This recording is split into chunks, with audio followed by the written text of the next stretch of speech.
Nearly a week, thanks. Nearly a week after the presidential election in November, I reached out to Dr. Daniel Lake, associate professor and chair of political science at SUNY Plattsburgh, and asked him to provide the Rotary Club with an analysis of how he thought things had changed over the past 4 years under President Trump, including, among several topics, what led to the closeness of the election and his defeat and impact on the future of the Republican Party.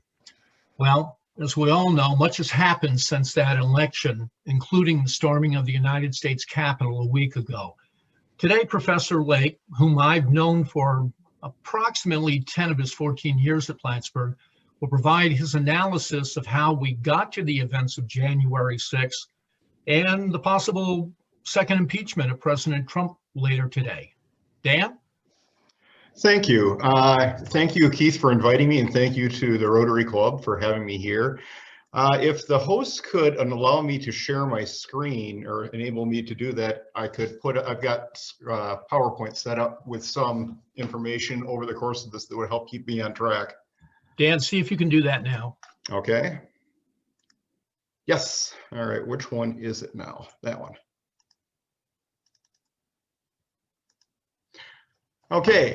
So here, obviously, we have the beginning of this thing. Now, I'm going to do my best to keep within the 20 minutes or so that Keith asked for. I'm going to be covering a lot, and a lot of it at a very superficial level, because I think that to talk about this, I mean, there's no way to not make it really complicated. We could probably spend days on it, and obviously, so 20 minutes is going to have to be a very big simplification. But I'm going to do my best to at least kind of structure this and into something coherent to give us an idea of how we got here and when we're going, at least at a very broad level. So just for an outline, okay, it's not interesting. There we go. Okay, hold on a second. Okay, so kind of some key events from last week. We had up to 30,000 supporters of President Trump gathered for the quote-unquote Save America rally on January 6th. President Trump and several others, including Representative Mo Brooks and Rudy Giuliani, addressed the rally, where President Trump told his supporters to fight against attempts to steal the election and invited them to go to the Capitol to support Republican efforts to overturn the election.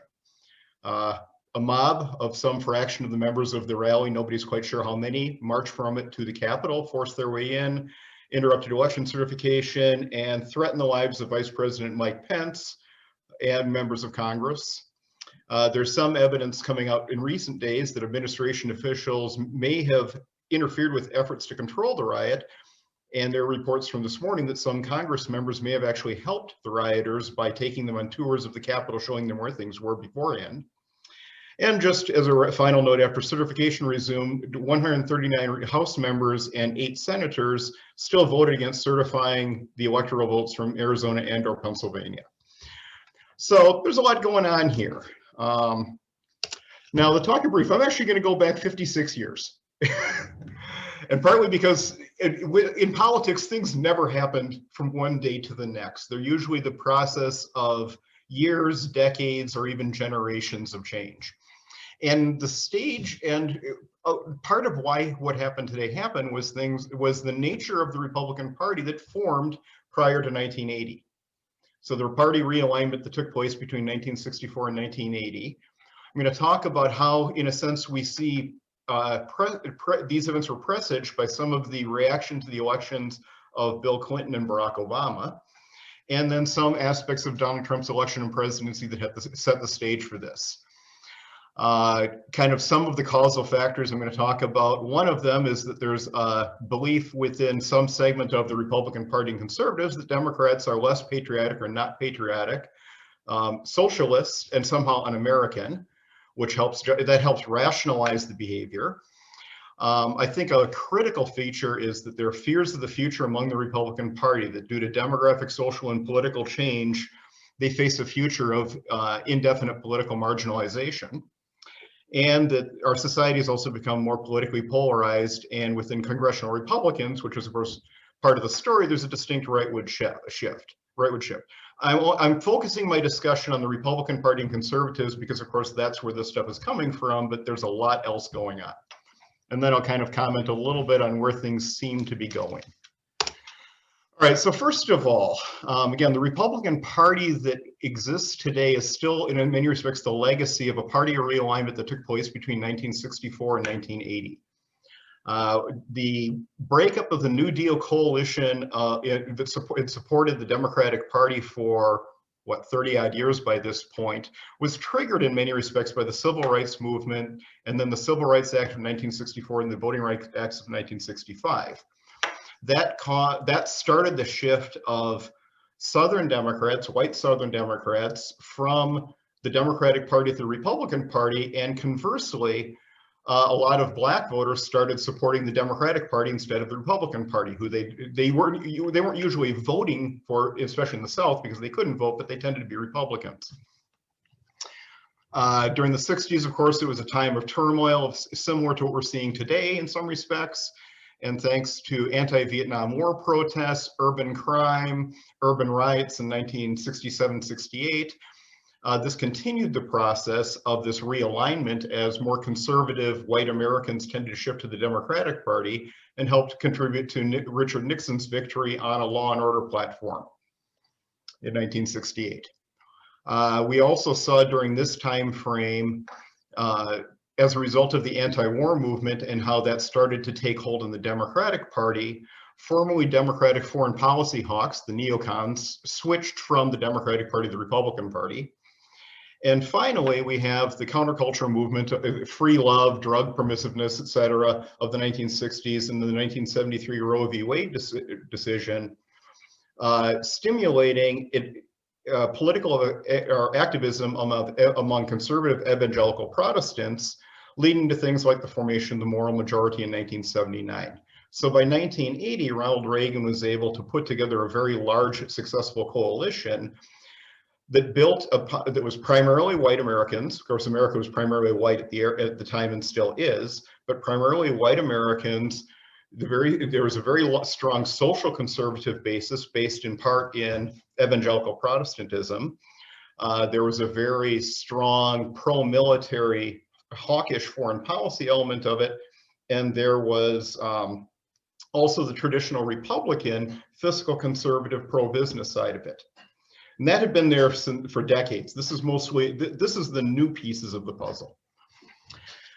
And of course, as we know from history, from 1980 all the way through the next decade, we saw a series of Republican presidents, 2 terms of Ronald Reagan, followed by George Herbert Walker Bush as winning in 1988. Such that by 1991, the Republican Party was feeling very triumphant. They dominated the White House for 11 years. They decisively won 3 presidential elections in a row. Almost the entire Supreme Court were Republican nominees. The one exception was Thurgood Marshall, who had been nominated by John F. Kennedy before his assassination. So it was a completely Republican or conservative Supreme Court. The U.S. had won the Cold War. The Soviet Union had collapsed. So there was this international triumphalism. And the U.S. had demonstrated its military might by crushing Iraq with ease during Operation Desert Storm. So in 1991, the Republican Party looked like it had things set. There was also a well-developed network of conservative foundations and think tanks that had been created over the previous couple of decades to support and justify conservative policies. So you get the Heritage Foundation, the Cato Institute, the Federalist Society. Almost all these were actually formed during the 70s and 80s. And to some extent, you also had the Democratic Party, at least at the national level, was largely seen to be neutered. This is Lee Atwater, who'd served for the basically a key figure in the rise of Ronald Reagan, had really worked hard on weaponizing language and trying to make liberal a bad word and characterize Democrats as unpatriotic, socialists, et cetera, things I'd mentioned earlier, and that had worked. I mean, it was easy, for example, to paint Michael Dukakis as that in 1988. And so the Democratic Party didn't seem to have the national mojo to challenge the Republicans. So of course it was a complete shock when in 1992, Bill Clinton won the election. Now he won the election because possibly, there's still an argument about how the role Ross Perot felt, but Ross Perot entering the election, was the most successful third party candidate in 100 years or more, or probably since Teddy Roosevelt anyway, and quite possibly helped Bill Clinton win the election by pulling more from the Republican Party than the Democratic Party. It's still a little unclear about this. But this was taken very poorly by conservative, by not, I mean, a lot of Republicans were willing to work with Bill Clinton, but there were the very conservative ones didn't. And so there were a lot of attacks on the Clintons, a lot of personal attacks on the Clintons. Bill Clinton was and is a flawed man. So attacks about his relations with women were very common. Of course, we'll talk about the Whitewater investigation. The possibility that he engaged in a corrupt property transaction was immediately brought up. Hillary Clinton was viciously attacked as being, because she was called a secret lesbian. She was attacked for being too involved in the politics and not a traditional first lady. So there was a vicious reaction to the Clinton victory. There was an increase in right-wing paramilitary activity. The militia movement got really going in the early 1990s, immediately after the election of Bill Clinton, and what broke that movement temporarily was the backlash against the Oklahoma City bombing in 1995. So there was this rise in attitudes of popular resistance to the Democratic president.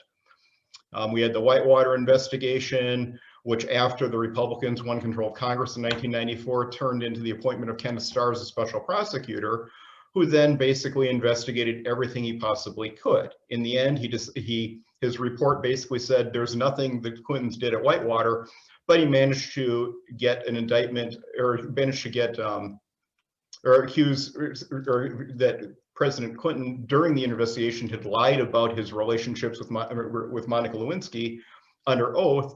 And as a result, he was eventually, of course, impeached under charges of perjury, but acquitted in the Senate. I'd also point to Newt Gingrich and the contract with America, not because it's part of this reaction, but more because it says something about the Republican Party at the time. Because in a sense, Newt Gingrich took over leadership of the Republican caucus in the House and worked very hard to make it more cohesive. And the contract with America was part of that. It was a marker that he set to define the agenda much more stringently than was normal. We'll come back to that in a bit later. Obviously, in 2000, the George W. Bush won the election, and a lot of this stuff shifted. I'm going to skip over that completely because the next break point is the Obama era.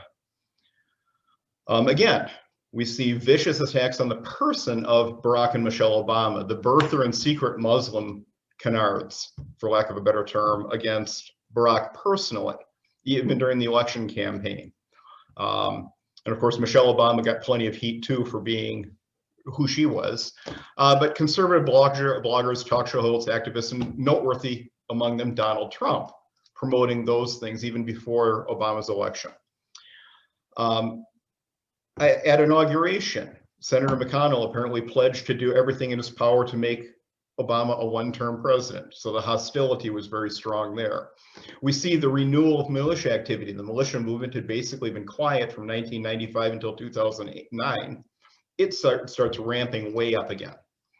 The Affordable Care Act gets rejected. I'm quoting that there because the Affordable Care Act is actually a deeply conservative healthcare proposal. It's modeled on the 2006 Massachusetts healthcare reform, which Mitt Romney had promoted and pushed through. Before that, it's literally also a repeat of the 1994 Republican alternative to what Hillary Clinton was pushing, pushed by Republican Senators Dave Durenberg and Lincoln Chafee. And that's all because it was actually based upon a 1987 Heritage Foundation proposal, yet it was rejected out of hand. So that's kind of a fascinating thing about telling where the party had shifted to already in that time period. We see voter suppression becoming an increasing issue, especially increases after the 2013 Supreme Court decision that strikes down the pre-clearance requirements of the Voting Rights Act. Later on, we of course have the tragedy at Benghazi, where the U.S. ambassador and 3 bodyguards are slain And that results in 10 separate investigations, which in the end basically come up with the idea that people didn't always, some decisions didn't work out right, but there was nothing chargeable there.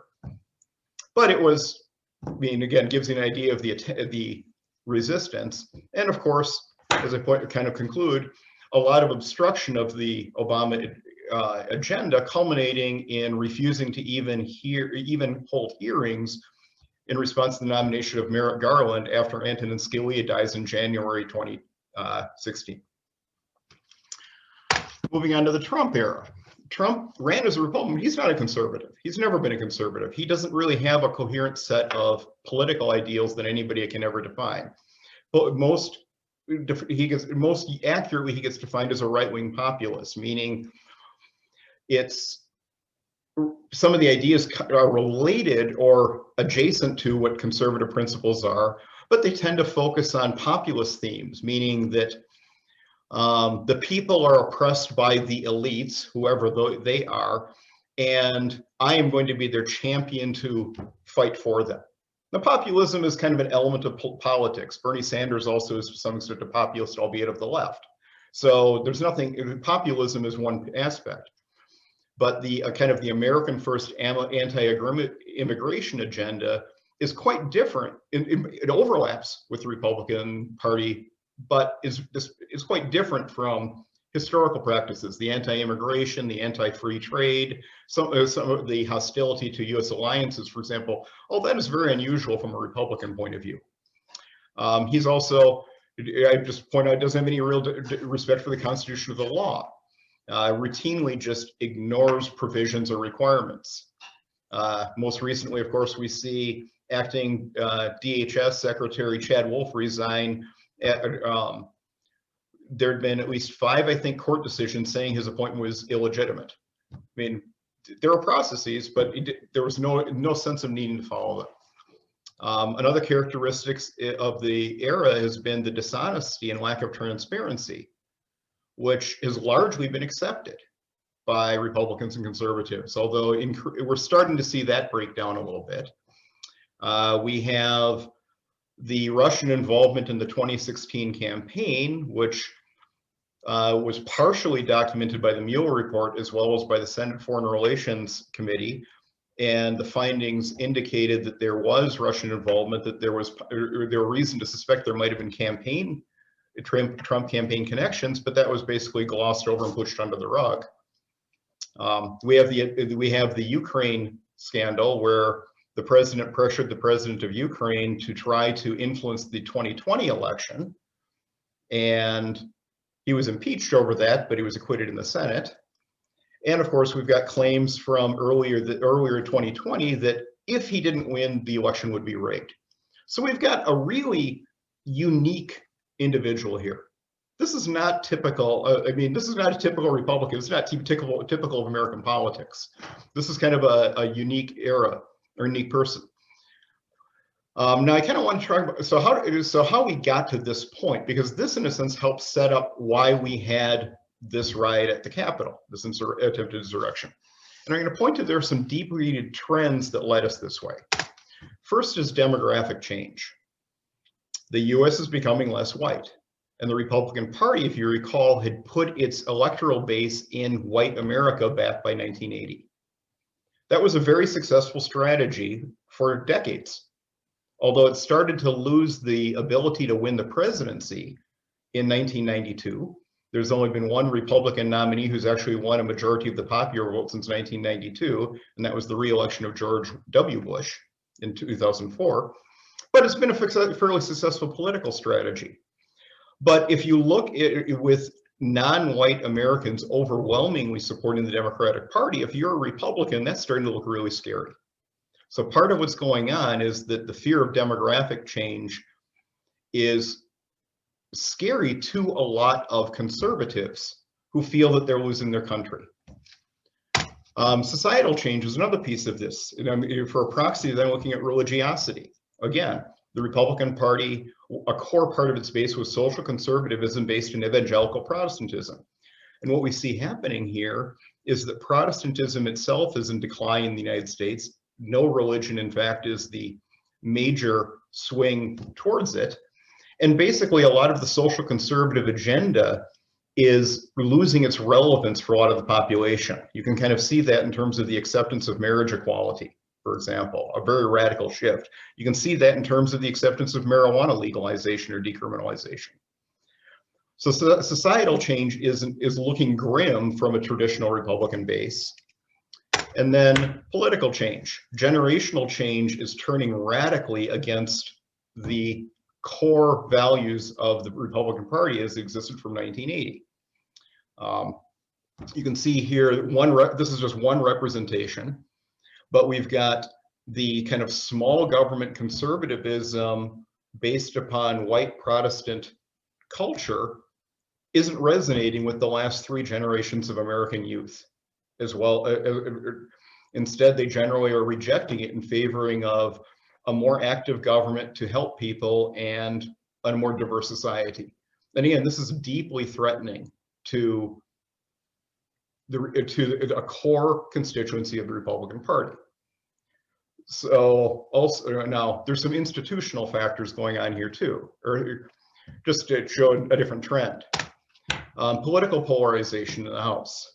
This is using a measure called DW nominate, which is a way to measure how people vote in Congress.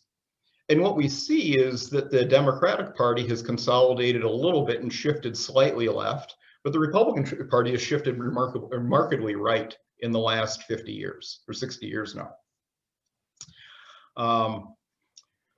So the Republican Party is obviously the parties no longer overlap like they did. Just for reference, the 104th Congress, which is the first time there's no overlap in there, was 1994's election, the Newt Gingrich contract with America, just for reference. So you can kind of see how the trends play out in here.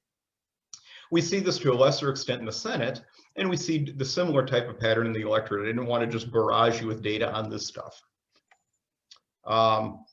There are some institutional reasons for this. Gerrymandering or gerrymandering, depending on which pronunciation you prefer. You're probably familiar with it. It's the idea that you'd redraw districts to influence the outcome of the election. Safe electoral districts encourage extremism, because if you've got a safe electoral district for a party, what you normally have is then it's easier to attack the candidate from the more extreme side of their party than from the middle. So what you tend to have is that safe districts tend to pull candidates to the outside, and both parties do this. One of the horrible downsides of gerrymandering. But there is more districts gerrymandered in favor of the Republican Party in the United States today than there are for Democratic ones. But this is a problem in both parties to some extent. The Republican Party has also really worked hard to enforce ideological conformity. The whole rhino idea, Republican and name only, slur and label getting attached to an individual, that goes back again to the 1990s. That was an attempt to purify the party and make it more cohesive to better push the conservative agenda. But of course, it makes it harder to compromise. You also have a history of attacks on the mainstream media and the development of an alternative conservative media. This was created after the Fairness Doctrine was abolished in 1987. The Fairness Doctrine required media to, news media, to discuss controversial issues and present opposing viewpoints. It didn't require equal time, but it did require presentation of opposing viewpoints. After the Fairness Doctrine was abolished, you have the development of conservative and libertarian talk radio. Rush Limbaugh gets syndicated in 1988, for example. And later on, of course, TV and cable. Fox News is created in 1996. Neither one of those would have been possible under the Fairness Doctrine. And you don't really see a liberal talk radio. It doesn't seem to resonate with people just don't seem to listen to it. You've had attempts, but it hasn't gone anywhere. And although you do have the attempt to create an opposing network, MSNBC, in recent years, it generally has not done as well. Another factor is the development of the internet and social media built on the internet has helped create the potential for siloing of communities. You may have heard of this, or Netflix has a great documentary called The Social Dilemma, which its focus is mostly on how social media can be dangerously addictive. But one part of it talks about how it makes it really easy to be siloed within an information space, that so you're not exposed to opposing viewpoints. Now, a lot of that helped create a literally disconnect in the perceptions of reality in the American electorate. I raised this issue of dishonesty, the 29,500 and whatever documented lies or misleading statements during his term by President Trump. Yet you had the most recent survey I saw was something like 84% of Republicans consider President Trump a trustworthy source of information as of last May. And that's because, of course, the talk radio and the conservative media and bloggers and websites and social media, they don't talk about the lies.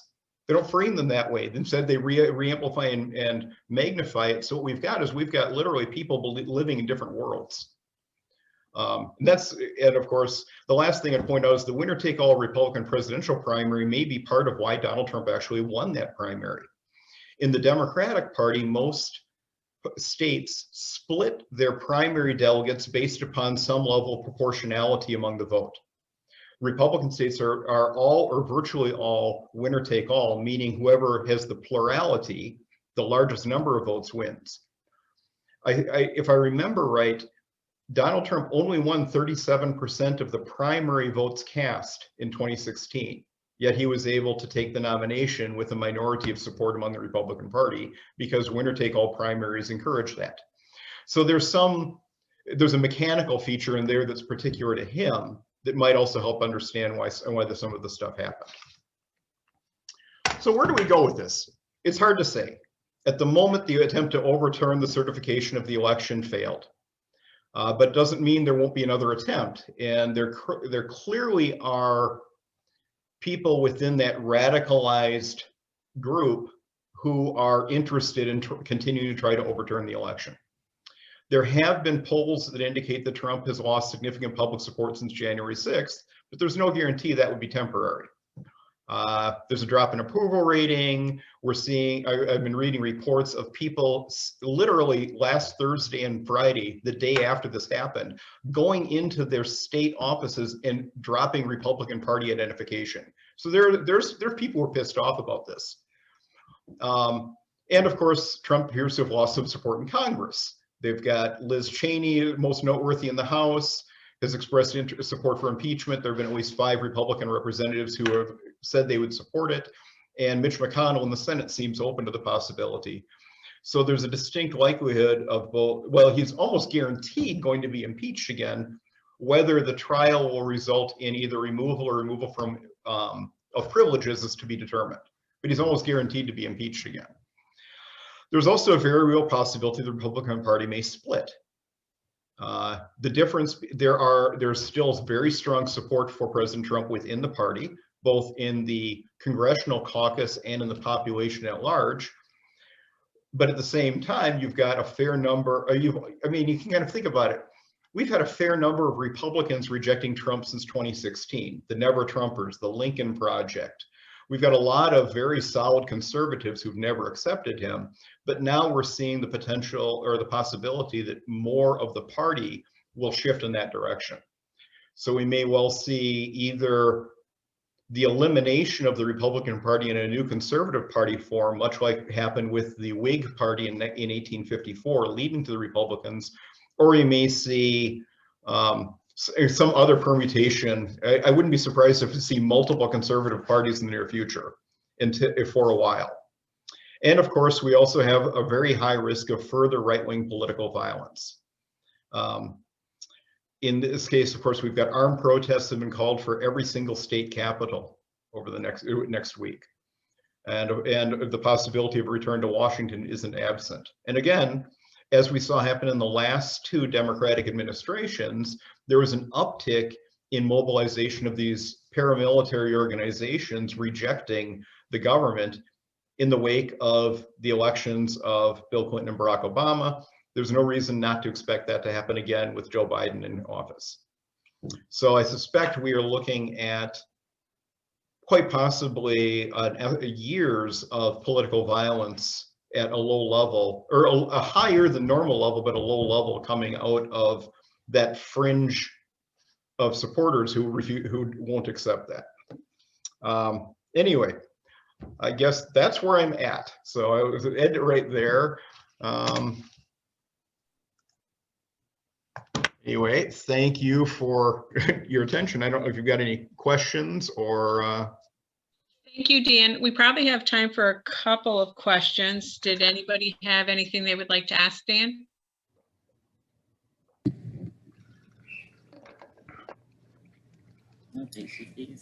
Somebody else will have to call on people because I can't always see it quickly enough. Yeah, we'll have Keith. Can you tell us if anybody has any hands up? I don't. I see Oh, Jackie and Jay do. Jackie does. Okay, yes, I have a question.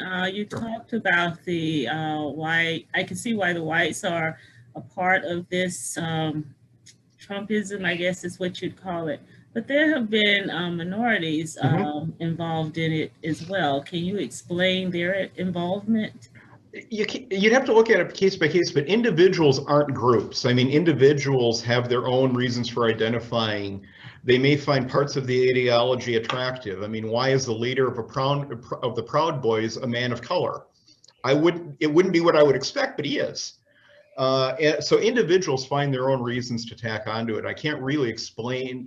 I can't generalize to that because of that. Just like I can't generalize. I mean, not all white people are part of this movement either, right? We have different ideologies, different perspectives, different values, and when you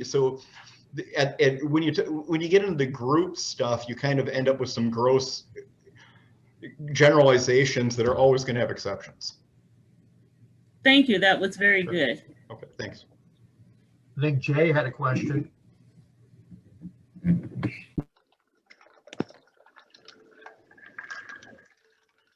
Jay, you're still muted.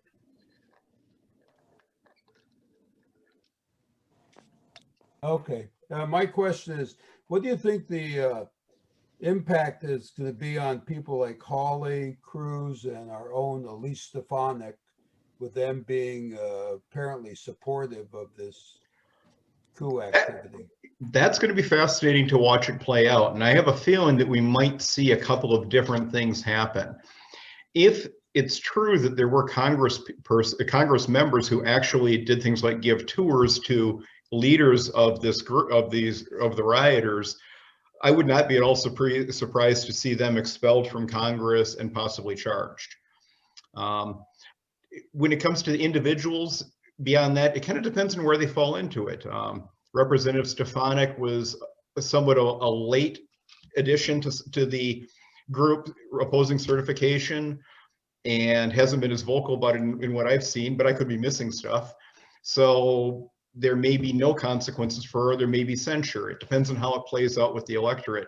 And I can't predict how this district will vote based upon these events because I just don't know enough about it. But I do think we're going to see some members probably either resign or be expelled from Congress I wouldn't be at all surprised to see that happen before this is over. Thank you. Do we have any other questions out there, Keith? I think Bob Smith had a question. Thank you very much, first of all. But as I review the decades that you took us through, and even going back further beyond that, back into the 30s and 40s, I mean, there seems to be a common denominator of systemic racism as one of the key elements in that. Would you agree with that? And if so, do you have any ideas the best way to combat that? Yes, thank you. Yeah, I mean, certainly that was an underlying part of this pro-Reagan coalition. From what I was reading about it, there are debates about how central it was. Certainly it seems to be part of what is leading to this fear and this outrage is that you've got, again, a portion of the American people who feel very threatened by changing American society and they feel very threatened by the thought that they often don't perceive themselves as advantaged in American society for being white, but they feel very threatened by calls to change that. So by affirmative action or by efforts, the very idea of structural racism they find repugnant because they don't believe it exists. And that makes it very hard to deal with. And of course, one of the scary things about people is that if they have a belief, you often can't educate them to change their mind by providing information contrary to it. It's one of the things that's this. So I'm not anywhere close to a specialist in this type of thing. I don't really know how you change people's attitudes other than by keep trying to stick with the truth or as you perceive it, because of course we all have our own biases too. But keep trying to push it. But yeah, I mean, I do think that, but that's part of it. Certainly it's part of the story here. I didn't emphasize it because I think it's larger than that, but it certainly is part of it. And I don't know, I'm sorry, I don't have a solution. Thank you, Dan. Thank you for sharing a lot of knowledge, and we need those facts, and we need to hear those because it's such a confusing time. So thank you again for coming. Thank you. Just a reminder